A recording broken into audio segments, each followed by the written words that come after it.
ਜੇ ਸਰਕਾਰ ਸਾਨੂੰ ਘਰੋਂ ਗ੍ਰਿਫਤਾਰ ਕਰਦੀ ਤਾਂ ਮੈਂ ਗ੍ਰਿਫਤਾਰੀ ਦੇ ਦਿੰਦਾ। ਫੋਰਸ ਲਾ ਕੇ ਘੇਰਾ ਪਾ ਕੇ ਸਾਨੂੰ ਗ੍ਰਿਫਤਾਰ ਕਰਨ ਦੀ ਕੋਸ਼ਿਸ਼ ਕੀਤੀ ਹੈ, ਉੱਥੋਂ ਸੱਚੇ ਪਾਤਸ਼ਾਹ ਨੇ ਮਿਹਰ ਕਰਕੇ ਕੱਢਿਆ। ਜਥੇਦਾਰ ਸਾਹਿਬ ਨੂੰ ਇਸ ਬਾਰੇ ਸਖਤ ਸਟੈਂਡ ਲੈਣਾ ਚਾਹੀਦਾ। ਹੁਣ 24 ਘੰਟੇ ਦਾ ਨੋਟਿਸ 24 ਦੀ ਬਜਾਏ ਤਾਂ 72 ਘੰਟੇ ਹੋ ਗਏ।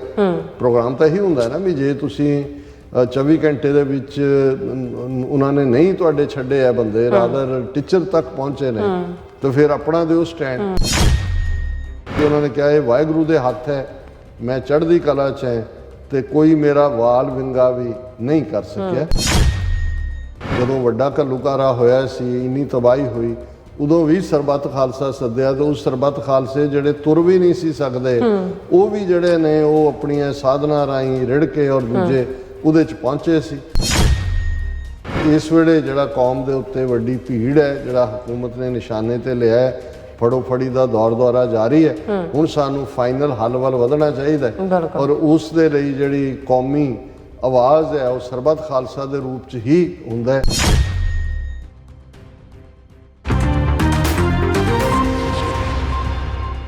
ਦਰਸ਼ਕੋ ਬ੍ਰੇਕ ਤੋਂ ਬਾਅਦ ਤੁਹਾਡਾ ਸਭ ਦਾ ਭਰਪੂਰ ਸਵਾਗਤ ਹੈ। ਸੋ ਵੀਅਰਸ, ਗੱਲਬਾਤ ਕਰਨ ਜਾ ਰਹੇ ਹਾਂ ਕਿ ਆਪਣੇ ਲਗਭਗ 5 ਮਿੰਟ ਦੇ ਵੀਡੀਓ ਸੁਨੇਹੇ ਵਿੱਚ ਭਾਈ ਅੰਮ੍ਰਿਤਪਾਲ ਸਿੰਘ ਹੋਰਾਂ ਨੇ ਸਿੱਖ ਕੌਮ ਦੇ ਮਸਲਿਆਂ ਦੇ ਸਦੀਵੀ ਹੱਲ ਲਈ ਅਕਾਲ ਤਖਤ ਸਾਹਿਬ ਦੇ ਐਕਟਿੰਗ ਜਥੇਦਾਰ ਗਿਆਨੀ ਹਰਪ੍ਰੀਤ ਸਿੰਘ ਨੂੰ ਵਿਸਾਖੀ ਵਾਲੇ ਦਿਨ ਸਰਬੱਤ ਖਾਲਸਾ ਸੱਦਣ ਦੀ ਜਿਹੜੀ ਅਪੀਲ ਕੀਤੀ ਹੈ। ਸੋ ਇਸ ਬਾਰੇ ਆਪਾਂ ਗੱਲਬਾਤ ਕਰਨ ਜਾ ਰਹੇ ਹਾਂ। ਸੋ ਅਸੀਂ ਚਾਹਾਂਗੇ ਕਿ ਤੁਸੀਂ ਇਸੇ ਤਰ੍ਹਾਂ ਬਣੇ ਰਹਿਣਾ।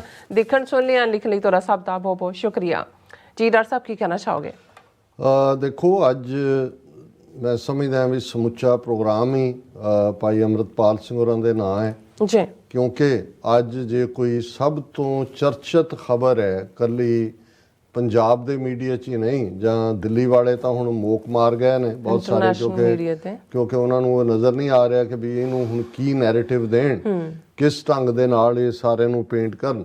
ਪਰ ਮੈਂ ਸਮਝਦਾ ਵੀ ਪੰਥਕ ਸਫਾਂ ਦੇ ਵਿੱਚ ਇੱਕ ਖੁਸ਼ੀ ਦੀ ਲਹਿਰ ਹੈ। ਬਿਲਕੁਲ। ਹਾਲਾਂਕਿ ਮੇਰਾ ਹਮੇਸ਼ਾ ਇਹ ਹੁੰਦਾ ਕਿ ਓਵਰ ਸੈਲੀਬ੍ਰੇਟਰੀ ਸਾਨੂੰ ਨਹੀਂ ਹੋਣਾ ਚਾਹੀਦਾ। ਸਾਨੂੰ ਜਿਸ ਦੁਸ਼ਟ ਦੇ ਨਾਲ ਸਾਡਾ ਵਾਹ ਹੈ ਹਕੂਮਤ ਦੇ ਨਾਲ, ਉਹ ਮੁਗਲਾਂ ਤੋਂ ਵੱਧ ਜ਼ਾਲਮ ਨੇ ਔਰ ਅੰਗਰੇਜ਼ਾਂ ਤੋਂ ਵੱਧ ਚਲਾਕ ਨੇ। ਇਹਨਾਂ ਦਾ ਕੋਈ ਦੀਨ ਇਮਾਨ ਔਰ ਇਹਨਾਂ ਦੀ ਕੋਈ ਐਸ਼ੋਰੈਂਸਿਸ ਔਰ ਇਹਨਾਂ ਦਾ ਕੋਈ ਵੀ ਜਿਹੜਾ ਭਰੋਸਾ ਨਹੀਂ ਹੈ, ਨਾ ਹੀ ਕਰਨਾ ਚਾਹੀਦਾ।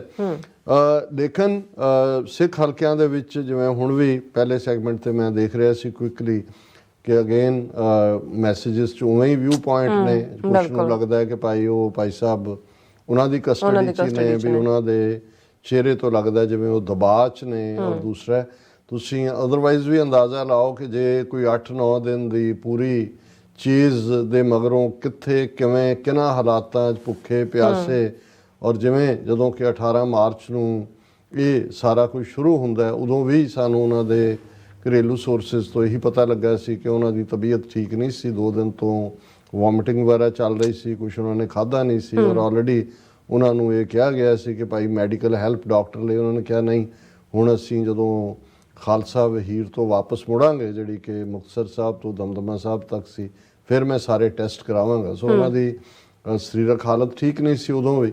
ਔਰ ਫਿਰ ਇਸ ਕਿਸਮ ਦੇ ਮਾਹੌਲ 'ਚ ਤੁਸੀਂ ਅੰਦਾਜ਼ਾ ਵੀ ਨਹੀਂ ਲਾ ਸਕਦੇ। ਅਸੀਂ ਤਾਂ ਘਰ ਬੈਠੇ ਆਪਣੇ ਕੰਫਰਟ ਦੇਣ ਵਾਲੇ ਡਰਾਇੰਗ ਰੂਮ 'ਚ ਬੈਠ ਕੇ ਸੋਫਿਆਂ ਤੇ ਗੱਲਾਂ ਮਾਰਨ ਵਾਲੇ ਆ। ਲੇਕਿਨ ਤੁਸੀਂ ਅੰਦਾਜ਼ਾ ਲਾਓ ਕਿ ਭਾਈ ਕਿ ਵੀ ਜਿੱਥੇ ਪੱਤਾ ਤੁਹਾਡਾ ਵੈਰੀ ਬਣਾਇਆ ਹੋਇਆ, ਉਸ ਕਿਸਮ ਦੀ ਨੈਗੇਸ਼ਨ ਜਿਸ ਘਰ ਨੇ ਤੁਹਾਨੂੰ ਪਨਾਹ ਵੀ ਦੇਣੀ ਹੈ। ਹੁਣ ਉਹ ਕਹਾਣੀ ਜਿਹੜੀ ਸ਼ਾਹਬਾਦ ਕੁਰੂਕਸ਼ੇਤਰ ਦੇ ਹਵਾਲੇ ਨਾਲ ਬੀਬੀ ਬਲਜੀਤ ਕੌਰ, ਜਾਂ ਜਿਵੇਂ ਪਟਿਆਲਾ ਤੋਂ ਬੀਬੀ ਫੜੀ, ਹੁਣ ਉਹਨਾਂ ਸਾਰਿਆਂ ਨੂੰ ਕਿਸੇ ਦਾ ਕੀ ਕਸੂਰ ਹੈ। ਲੇਕਿਨ ਬਿਲਕੁਲ ਉਹੀ ਜਿਵੇਂ 80ਵੇਂ ਦੇ ਦੌਰ 'ਚ ਸੀ ਕਿ ਜੀ ਜਿਹਨੇ ਪਨਾਹ ਦਿੱਤੀ ਉਹਦਾ ਘਾਣ ਬੱਚਾ ਪੀੜ ਦਿਓ। ਹੁਣ ਇਹ ਸਾਰਿਆਂ ਨੂੰ ਚਾਰਜ ਕਰਕੇ ਕਿੱਥੇ ਸੁੱਟਿਆ ਹੋਇਆ ਲਿਜਾ ਕੇ। ਮੈਂ ਕੱਲ੍ਹ ਹੀ ਕੁਦਰਤੀ ਹਰਪ੍ਰੀਤ ਸਿੰਘ ਮਖੂ ਜਿਹੜੇ ਅਕਾਲ ਚੈਨਲ ਲਈ ਵੀ ਸੀ, ਉਹਨਾਂ ਦਾ ਮੈਂ ਦੇਖ ਰਿਹਾ ਸੀ, ਉਹਨਾਂ ਨੂੰ ਵੀ ਅਰੈਸਟ ਵੀ ਕੀਤਾ ਸੀ। ਔਰ ਸਾਰੇ ਉਹਨਾਂ ਨੇ ਕਿਹਾ ਕਿ ਭਾਈ ਮੇਰੇ ਮਖੂ ਪਿੰਡ ਦੇ 66 ਕੇ ਕਿੰਨੇ ਨੌਜਵਾਨ ਚੁੱਕੇ ਹੋਏ ਨੇ ਉਹਨਾਂ ਨੇ, ਔਰ 6 ਜਿਹੜੇ ਸੰਗੀਨ ਕੇਸ ਉਹਨਾਂ ਦੇ ਉੱਤੇ ਪਾ ਕੇ ਉਹਨਾਂ ਨੂੰ ਜੇਲ੍ਹਾਂ 'ਚ ਡੱਕਿਆ। ਉਹਦੇ 'ਚ ਉਹਨਾਂ ਨੇ ਕਿਹਾ ਮੇਰਾ ਭਰਾ ਵੀ ਹੈ, ਮੇਰਾ ਪਿਤਾ ਵੀ ਹੈ 75 ਸਾਲ ਦਾ, ਜਿਹੜਾ ਹਾਰਟ ਦਾ ਮਰੀਜ਼ ਹੈ, ਔਰ ਉਹ ਪ੍ਰੋਮੀਨੈਂਟ ਜਰਨਲਿਸਟ ਹੈ ਪੰਥਕ ਸਫਾਂ ਦੇ ਵਿੱਚ। ਹੁਣ ਇਸ ਸਾਰੇ ਦੇ ਮੱਦੇ ਨਜ਼ਰ ਵੀ ਮੈਂ ਸਮਝਦਾ ਵੀ ਇਹ ਆਪਣੇ ਆਪ ਦੇ ਵਿੱਚ ਇੱਕ ਇਸ ਕਿਸਮ ਦੀ, ਜਦੋਂ ਭਾਈ ਸਾਹਿਬ ਸਾਹਮਣੇ ਆਣਗੇ ਲੀਡਰਸ਼ਿਪ ਰੋਲ ਦੇ ਵਿੱਚ ਜਾਂ ਜਿਵੇਂ ਵੀ ਉਹ ਚੂਜ਼ ਕਰਦੇ ਨੇ, ਉਦੋਂ ਇਹ ਔਰ ਇਵੇਂ ਹੀ ਇਤਿਹਾਸ ਰਚਿਆ ਜਾਂਦਾ ਹੈ। ਹੁਣ ਭਾਈ ਜਗਤਾਰ ਸਿੰਘ ਹਵਾਰਾ ਆਪਣੇ ਸਾਥੀਆਂ ਦੇ ਨਾਲ, 3 ਸਾਥੀਆਂ ਨਾਲ, ਕਿਵੇਂ ਉਹ 140 ਫੁੱਟ ਟਨਲ ਬਿਲੋ ਉਸ ਜੇਲ੍ਹ ਦੇ ਬੜੈਲ ਚੋਂ ਨਿਕਲਦੇ ਨੇ, ਇਹ ਕੋਈ ਛੋਟਾ ਵਾਕਿਆ ਨਹੀਂ। ਔਰ ਇਹ ਕਿਉਂਕਿ ਕ੍ਰਿਸ਼ਮੇ, ਅੱਜ ਹੀ ਇੱਕ ਵੀਰ ਨਾਲ ਮੈਂ ਕਹਿ ਰਿਹਾ ਸੀ, ਮੈਂ ਕਿਹਾ ਜੀ ਇਹ ਸਾਡਾ ਕਰੰਟ ਹਿਸਟਰੀ 'ਚ ਵੀ ਅਸੀਂ ਸਿਰਜਿਆ ਹੋਇਆ ਹੈ। ਜਿਹੜਾ ਹੁਣ ਜਦੋਂ ਭਾਈ ਹਰਜਿੰਦਰ ਸਿੰਘ ਜਿੰਦਾ ਭਾਈ ਸੁਖਦੇਵ ਸਿੰਘ ਸੁੱਖਾ ਦੇ ਨਾਂ ਦੀ ਤੂਤੀ ਬੋਲਦੀ ਸੀ ਤਾਂ ਉਦੋਂ ਇਹ ਖਬਰਾਂ ਹੁੰਦੀਆਂ ਸੀ, ਅੱਜ ਜਿੰਦਾ ਲਖਨਊ ਮੇਂ, ਅੱਜ ਜਿੰਦਾ ਹੈਦਰਾਬਾਦ ਮੇਂ, ਅੱਜ ਜਿੰਦਾ ਦਿੱਲੀ ਮੇਂ।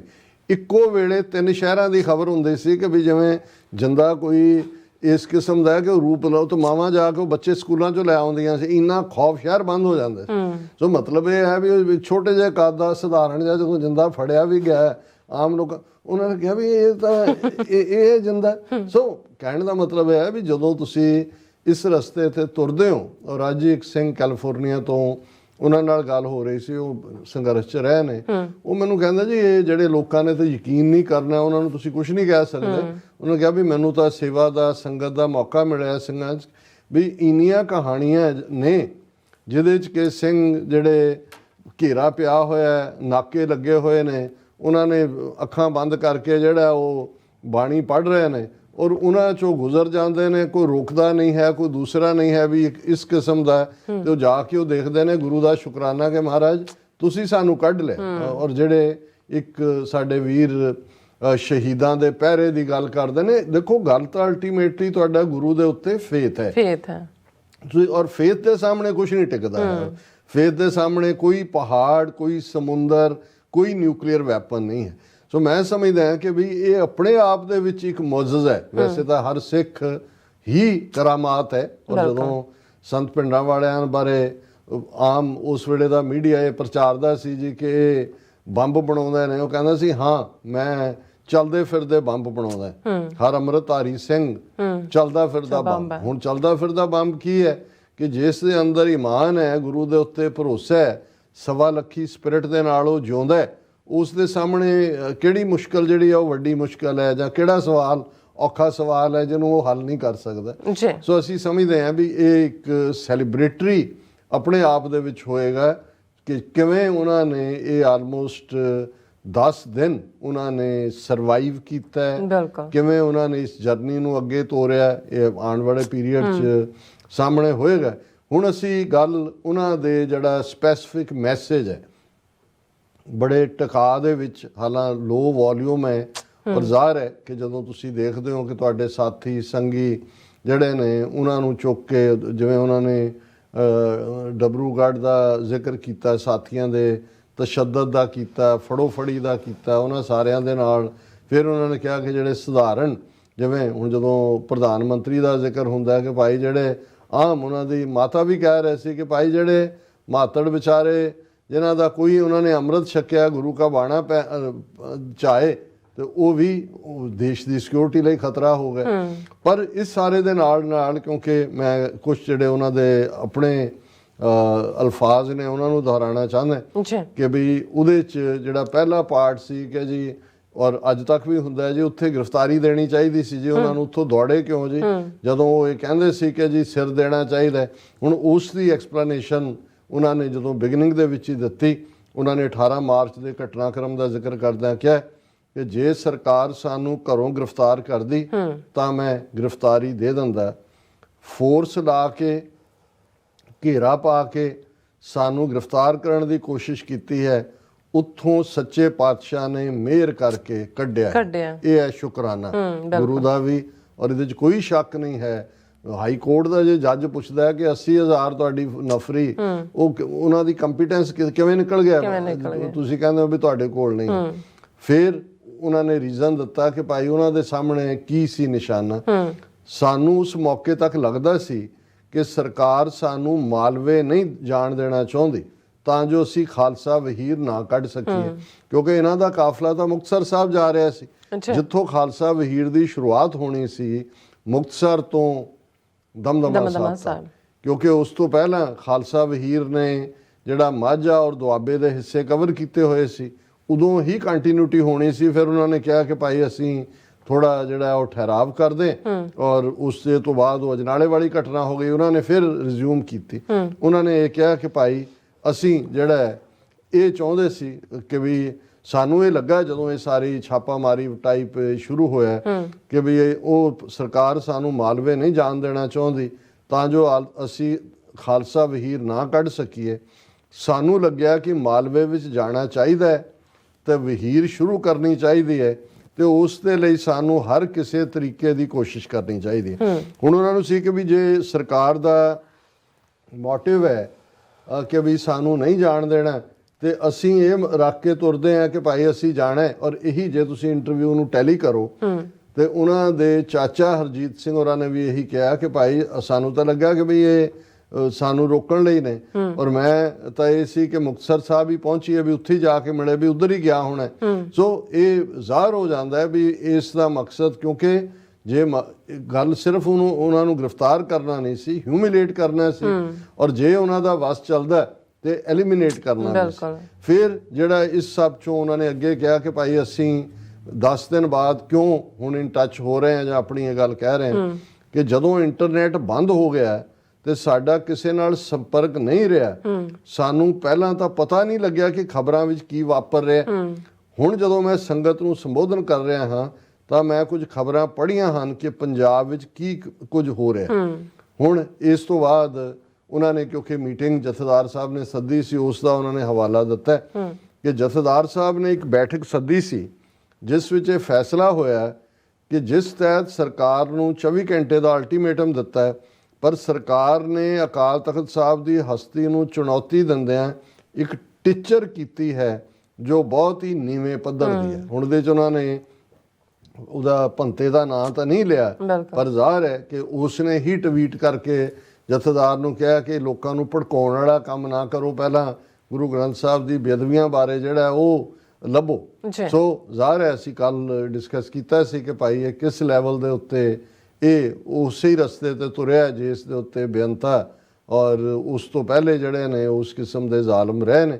ਸੋ ਉਹਨਾਂ ਨੇ ਇਸ ਦੇ ਨਾਲ ਇਹ ਬਿਲਕੁਲ ਔਰ ਠੇਠ ਮਜਾਲੀ ਲਫ਼ਜ਼ ਟੀਚਰ ਕਰਨਾ, ਰਿਡੀਕਿਊਲ ਅਸੀਂ ਕਿਹਾ ਸੀ ਕਿ ਵੀ ਇਹ ਉਹਨੇ ਬਿਲਕੁਲ ਜਿਹੜਾ ਇੱਕ ਬਦ ਅਖਲਾਕ ਆਦਮੀ ਜਿਸ ਦਾ ਆਪਣਾ ਜਿਹੜਾ ਉਹ ਕੋਈ ਈਮਾਨ ਨਹੀਂ ਹੈ ਔਰ ਨਸ਼ਈ ਆਦਮੀ, ਉਹ ਇਸ ਕਿਸਮ ਔਰ ਸਿੱਖ ਵੀ ਨਹੀਂ ਹੈ, ਉਹ ਜੁਰਤ ਕਰਦਾ।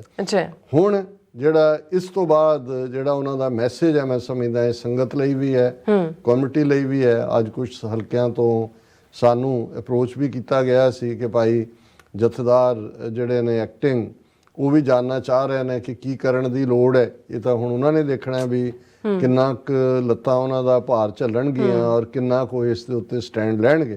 ਪਰ ਜਿਹੜਾ ਉਹਨਾਂ ਨੇ ਜਥੇਦਾਰ ਨੂੰ ਅਪੀਲ ਕੀਤੀ ਔਰ ਮੈਂ ਸਮਝਦਾ ਵੀ ਇਹ ਬਿਲਕੁਲ ਠੀਕ ਸੁਜੈਸ਼ਨ ਹੈ। ਮੈਨੂੰ ਲੱਗਦਾ ਹੈ ਕਿ ਜਥੇਦਾਰ ਸਾਹਿਬ ਨੂੰ ਇਸ ਬਾਰੇ ਸਖਤ ਸਟੈਂਡ ਲੈਣਾ ਚਾਹੀਦਾ ਹੈ। ਹੁਣ 24 ਘੰਟੇ ਦਾ ਨੋਟਿਸ 24 ਦੀ ਬਜਾਏ ਤਾਂ 72 ਘੰਟੇ ਹੋ ਗਏ। ਪ੍ਰੋਗਰਾਮ ਤਾਂ ਇਹੀ ਹੁੰਦਾ ਨਾ ਵੀ ਜੇ ਤੁਸੀਂ 24 ਘੰਟੇ ਦੇ ਵਿੱਚ ਉਹਨਾਂ ਨੇ ਨਹੀਂ ਤੁਹਾਡੇ ਛੱਡੇ ਆ ਬੰਦੇ, ਰਾਦਰ ਟੀਚਰ ਤੱਕ ਪਹੁੰਚੇ ਨੇ, ਤਾਂ ਫਿਰ ਆਪਣਾ ਦਿਓ ਸਟੈਂਡ। ਪਰ ਜੇ ਉਹਨਾਂ ਨੂੰ ਨਾ ਵੀ ਸੁਝ ਰਿਹਾ ਹੋਏ ਵੀ ਉਹਨਾਂ ਨੇ ਕੀ ਕਰਨਾ ਹੈ, ਭਾਈ ਅਮਰਿਤਪਾਲ ਸਿੰਘ ਨੇ ਸੁਝਾਅ ਦਿੱਤਾ ਹੈ ਕਿ ਬਈ ਕੀ ਕੀਤਾ ਜਾ ਸਕਦਾ ਹੈ। ਜਥੇਦਾਰ ਸਾਹਿਬ ਨੂੰ ਇਸ ਬਾਰੇ ਸਖਤ ਸਟੈਂਡ ਲੈਣਾ ਚਾਹੀਦਾ ਹੈ। ਜਥੇਦਾਰ ਸਾਹਿਬ ਨੂੰ ਤਖਤ ਸ੍ਰੀ ਦਮਦਮਾ ਸਾਹਿਬ ਤੇ ਵਿਸਾਖੀ ਦੇ ਮੇਲੇ ਤੇ ਸਰਬੱਤ ਖਾਲਸਾ ਸੱਦਣਾ ਚਾਹੀਦਾ। ਹੁਣ ਤਲਵੰਡੀ ਸਾਬੋ, ਜਿਸ ਨੂੰ ਸਾਡੇ ਸਾਬੋ ਕੀ ਤਲਵੰਡੀ ਇਸ ਦਾ ਪੁਰਾਣਾ ਨਾਂ ਸੀ, ਫਿਰ ਤਲਵੰਡੀ ਸਾਬੋ ਵੀ ਕਿਹਾ ਜਾਂਦਾ ਔਰ ਹੁਣ ਅਸੀਂ ਦਮਦਮਾ ਸਾਹਿਬ ਕਹਿੰਦੇ ਹਾਂ, ਜਿੱਥੇ ਸਾਡਾ ਪੰਜਵਾਂ ਤਖਤ ਜਿਹਨੂੰ 1960ਵਿਆਂ 'ਚ ਪੰਜਵੇਂ ਤਖਤ ਦੇ ਤੌਰ ਤੇ ਐਲਾਨਿਆ ਗਿਆ। ਹੁਣ ਬਹੁਤਿਆਂ ਨੂੰ ਲੱਗੇਗਾ ਵੀ ਜੇ ਸਰਬੱਤ ਖਾਲਸਾ ਸੱਦਣਾ ਤੇ ਅਕਾਲ ਤਖਤ ਤੇ ਕਿਉਂ ਨਹੀਂ। ਇਸ ਗੱਲ ਦਾ ਧਿਆਨ ਰਹੇ ਕਿ ਤਖਤ ਦਮਦਮਾ ਸਾਹਿਬ, ਜਿਵੇਂ ਅਕਾਲ ਤਖਤ ਸਾਹਿਬ ਦੇ ਉੱਤੇ ਜਦੋਂ ਇਹ ਅਸੀਂ ਹੋਲਾ ਮਹੱਲਾ ਅਨੰਦਪੁਰ ਸਾਹਿਬ ਦਾ ਦੀਵਾਲੀ ਦੇ ਮੌਕੇ ਜਿਹੜਾ ਅਕਾਲ ਤਖਤ ਸਾਹਿਬ ਵਿਸਾਖੀ ਦੀਵਾਲੀ ਸਰਬੱਤ ਖਾਲਸਾ ਜਦੋਂ ਨਾਰਮਲ ਸੀ, ਹਾਲਾਤ ਤਾਂ ਰਹੇ ਨੇ, ਲੇਕਿਨ ਜਿਹੜਾ ਖਾਸ ਖਾਲਸਾ ਸਾਜਨਾ ਦਿਵਸ ਦਾ ਵੱਡਾ ਇਕੱਠ ਹੁੰਦਾ ਉਹ ਦਮਦਮਾ ਸਾਹਿਬ ਹੁੰਦਾ। ਤਾਂ ਔਰ ਕਿਉਂਕਿ ਗਿਆਨੀ ਹਰਪ੍ਰੀਤ ਸਿੰਘ ਅਕਾਲ ਤਖਤ ਦੇ ਤਾਂ ਐਕਟਿੰਗ ਜਥੇਦਾਰ ਨੇ, ਦਮਦਮਾ ਸਾਹਿਬ ਦੇ ਉਹ ਪੱਕੇ ਜਥੇਦਾਰ ਨੇ। ਔਰ ਇਸੇ ਹੀ ਜਦੋਂ ਨਾਨਕਸ਼ਾਹੀ ਕੈਲੰਡਰ 2003 ਦੇ ਵਿੱਚ ਮੂਲ ਨਾਨਕਸ਼ਾਹੀ ਕੈਲੰਡਰ ਲਾਗੂ ਕੀਤਾ ਗਿਆ ਸੀ ਤੇ ਮੁੱਖ ਫੰਕਸ਼ਨ ਜਿਹੜਾ ਹੈ, ਮੁੱਖ ਸਮਾਗਮ ਉਹ ਤਖਤ ਸ੍ਰੀ ਦਮਦਮਾ ਸਾਹਿਬ ਵਿਖੇ ਹੋਇਆ ਸੀ। ਅੱਛਾ। ਔਰ ਇਸ ਨੂੰ ਸ਼ਾਇਦ ਮੱਦੇਨਜ਼ਰ ਰੱਖਦਿਆਂ ਉਹਨਾਂ ਨੇ ਦਮਦਮਾ ਸਾਹਿਬ ਦਾ ਦਿੱਤਾ ਹੈ। ਬਿਲਕੁਲ। ਔਰ ਉਹਦੇ 'ਚ ਫਿਰ ਉਹਨਾਂ ਨੇ ਕਿਹਾ, ਪਹਿਲਾਂ ਤਾਂ ਉਹਨਾਂ ਨੇ ਆਪਣੀ ਸੇਫਟੀ ਦੀ ਗੱਲ ਵੀ ਜਦੋਂ ਕੀਤੀ, ਉਹਨਾਂ ਨੇ ਕਿਹਾ ਇਹ ਵਾਹਿਗੁਰੂ ਦੇ ਹੱਥ ਹੈ, ਮੈਂ ਚੜ੍ਹਦੀ ਕਲਾ 'ਚ ਹੈ ਤੇ ਕੋਈ ਮੇਰਾ ਵਾਲ ਵਿੰਗਾ ਵੀ ਨਹੀਂ ਕਰ ਸਕਿਆ। ਇਹ ਗੁਰੂ ਦੇ ਉੱਤੇ ਭਰੋਸੇ ਦਾ ਜਿਹੜਾ ਉਹ ਫੇਰ ਪ੍ਰਗਟਾਵਾ ਹੈ। ਅੱਛਾ। ਔਰ ਇਸ ਦੇ ਉੱਤੇ ਉਹਨਾਂ ਨੇ ਫਿਰ ਇਹ ਕਿਹਾ ਕਿ ਭਾਈ ਜਿਹੜਾ ਤੁਸੀਂ ਇਸ ਬਾਰੇ ਜਥੇਦਾਰ ਸਾਹਿਬ ਨੂੰ ਇਸ ਦੇ ਉੱਤੇ ਅਮਲ ਕਰਨ ਦੇ ਲਈ, ਬਾਕੀ ਵੀ ਉਹਨਾਂ ਦਾ ਥੋੜਾ ਬਹੁਤ ਵੇਰਵਾ ਹੈ ਕਿਉਂਕਿ 5-5.5 ਮਿੰਟ ਦੀ ਜਿਹੜੀ ਹੈ ਉਹਨਾਂ ਦੀ ਵੀਡੀਓ ਹੈ, ਉਸ ਦੇ ਉੱਤੇ ਹੋਰ ਵੀ ਕਮੈਂਟ ਨੇ। ਲੇਕਿਨ ਮੁੱਖ ਜਿਹੜਾ ਹੈ ਉਹ ਗੁਰੂ ਦਾ ਸ਼ੁਕਰਾਨਾ ਹੈ, ਨਿਕਲ ਜਾਣ ਦੀ ਗੱਲ ਹੈ, ਉਹਨਾਂ ਹਾਲਾਤਾਂ ਦਾ ਬਿਆਨ ਹੈ ਕਿ ਕਿਹਨਾਂ ਹਾਲਤਾਂ 'ਚ ਉਹਨਾਂ ਨੇ ਉੱਥੋਂ ਨਿਕਲਣ ਦਾ ਫੈਸਲਾ ਕੀਤਾ। ਔਰ ਭਵਿੱਖ ਦਾ ਪ੍ਰੋਗਰਾਮ ਉਹਨਾਂ ਨੇ ਇਹ ਕਿਹਾ ਕਿ ਭਾਈ ਦੇਖੋ, ਜਦੋਂ ਵੱਡਾ ਘੱਲੂਘਾਰਾ ਹੋਇਆ ਸੀ, ਇੰਨੀ ਤਬਾਹੀ ਹੋਈ, ਉਦੋਂ ਵੀ ਸਰਬੱਤ ਖਾਲਸਾ ਸੱਦਿਆ ਤੇ ਉਸ ਸਰਬੱਤ ਖਾਲਸੇ ਜਿਹੜੇ ਤੁਰ ਵੀ ਨਹੀਂ ਸੀ ਸਕਦੇ, ਉਹ ਵੀ ਜਿਹੜੇ ਨੇ ਉਹ ਆਪਣੀਆਂ ਸਾਧਨਾ ਰਾਹੀਂ ਰਿੜ ਕੇ ਔਰ ਦੂਜੇ ਉਹਦੇ 'ਚ ਪਹੁੰਚੇ ਸੀ। ਔਰ ਇਸ ਵੇਲੇ ਜਿਹੜਾ ਕੌਮ ਦੇ ਉੱਤੇ ਵੱਡੀ ਭੀੜ ਹੈ, ਜਿਹੜਾ ਹਕੂਮਤ ਨੇ ਨਿਸ਼ਾਨੇ ਤੇ ਲਿਆ ਹੈ, ਫੜੋ ਫੜੀ ਦਾ ਦੌਰ ਦੁਆਰਾ ਜਾਰੀ ਹੈ। ਹੁਣ ਸਾਨੂੰ ਫਾਈਨਲ ਹੱਲ ਵੱਲ ਵਧਣਾ ਚਾਹੀਦਾ ਹੈ ਔਰ ਉਸ ਦੇ ਲਈ ਜਿਹੜੀ ਕੌਮੀ ਆਵਾਜ਼ ਹੈ ਉਹ ਸਰਬੱਤ ਖਾਲਸਾ ਦੇ ਰੂਪ 'ਚ ਹੀ ਹੁੰਦਾ ਹੈ। ਔਰ ਇਸ ਨੂੰ ਵਿਸਾਖੀ ਦੇ ਮੌਕੇ ਦੇ ਉੱਤੇ, ਖਾਲਸਾ ਸਾਜਨਾ ਦਿਵਸ ਦੇ ਮੌਕੇ ਸਰਬੱਤ ਖਾਲਸਾ ਕੀਤਾ ਜਾਏ। ਸੋ ਅਸੀਂ ਇਸ ਸੁਝਾਅ ਦੀ ਵੀ ਪ੍ਰੋੜਤਾ ਕਰਦੇ ਹਾਂ ਔਰ ਅਸੀਂ ਸਮਝਦੇ ਹਾਂ ਵੀ ਇਸ ਨੂੰ ਕਿਸੇ ਇੱਕ ਦੀ ਜਿੱਤ ਹਾਰ ਦੇ ਨਾਲ ਜੋੜ ਕੇ ਨਹੀਂ ਦੇਖਣਾ ਚਾਹੀਦਾ। ਜਿਵੇਂ ਕੁਛ ਨੇ ਕਿਹਾ ਜੀ, ਗਿਆਨੀ ਹਰਪ੍ਰੀਤ ਸਿੰਘ ਨੇ ਤਾਂ ਸਲਾਹ ਦਿੱਤੀ ਸੀ ਉਹਨਾਂ ਨੂੰ, ਅੰਮ੍ਰਿਤਪਾਲ ਸਿੰਘ ਹੋਰਾਂ ਨੂੰ, ਕਿ ਜੀ ਤੁਸੀਂ ਗ੍ਰਿਫਤਾਰੀ ਦਿਓ, ਤੇ ਉਹ ਸਗੋਂ ਜਥੇਦਾਰ ਨੂੰ ਜਿਹੜਾ ਉਹ ਸਰਬੱਤ ਖਾਲਸਾ ਦੀ ਸਲਾਹ ਦੇ ਰਹੇ ਨੇ। ਗੱਲ ਉਹਨਾਂ ਨੇ ਜੇ ਉਹਨਾਂ ਦੀ ਨਹੀਂ ਮੰਨੀ ਤੇ ਉਹਨਾਂ ਦੀ। ਔਰ ਇਸ ਗੱਲ ਦੇ ਵੀ ਕੁਛ ਨੇ ਅੰਦਾਜ਼ੇ ਕਿ ਹੋ ਸਕਦਾ ਹੈ ਕਿ ਇਹ ਉਹਨਾਂ ਨੇ ਆਪਣਾ ਪ੍ਰੋਗਰਾਮ ਦਿੱਤਾ ਹੈ। ਫਿਰ ਜੇ ਭਾਈ ਅੰਮ੍ਰਿਤਪਾਲ ਸਿੰਘ ਗ੍ਰਿਫਤਾਰੀ ਦੇਣ ਦਾ ਵੀ ਫੈਸਲਾ ਕਰਦੇ ਨੇ ਐਟ ਹਿਜ਼ ਓਨ ਬਿਡਿੰਗ, ਤੇ ਉਸ ਦਾ ਵੀ ਸੰਗਤ ਨੂੰ ਮੈਸੇਜ ਮਿਲ ਗਿਆ ਔਰ ਅਗਵਾਈ ਵੀ ਜਥੇਦਾਰ ਸਾਹਿਬ ਦੇ ਹਵਾਲੇ ਕੀਤੀ ਹੈ। ਇਹ ਨਹੀਂ ਹੈ ਕਿ ਭਾਈ ਤੁਸੀਂ ਜਿਹੜਾ ਉਹ ਕਰੋ। ਹਾਲਾਂ ਗਿਆਨੀ ਹਰਪ੍ਰੀਤ ਸਿੰਘ ਕੀ ਕਰ ਪਾਉਣ ਦੇ ਸਮਰੱਥਾ ਰੱਖਦੇ ਨੇ, ਇਸ ਬਾਰੇ ਅਸੀਂ ਹੁਣ ਅੱਜ ਜਦੋਂ ਕਿ ਸਾਰੇ ਪਾਸੇ ਪੋਜ਼ਿਟਿਵ એનર્ਜੀ ਹੈ ਬਹੁਤ ਪਾਸਿਓਂ, ਮੈਂ ਇਸ ਦੇ ਉੱਤੇ ਅੱਗੋਂ ਕੋਈ ਟਿੱਪਣੀ ਨਹੀਂ ਕਰਨਾ। ਨਹੀਂ ਕਰੋ ਜੀ। ਡਾਕਟਰ ਸਾਹਿਬ ਤੁਹਾਡਾ ਬਹੁਤ ਬਹੁਤ ਸ਼ੁਕਰੀਆ। ਸੋ ਇੱਥੇ ਲੈਣਾ ਬ੍ਰੇਕ। ਵਿਊਅਰਸ ਤੁਸੀਂ ਇਸੇ ਤਰ੍ਹਾਂ ਬਣੇ ਰਹਿਣਾ। ਮਿਲਦੇ ਹਾਂ ਛੋਟੇ ਜਿਹੇ ਵਕਫੇ ਤੋਂ ਬਾਅਦ।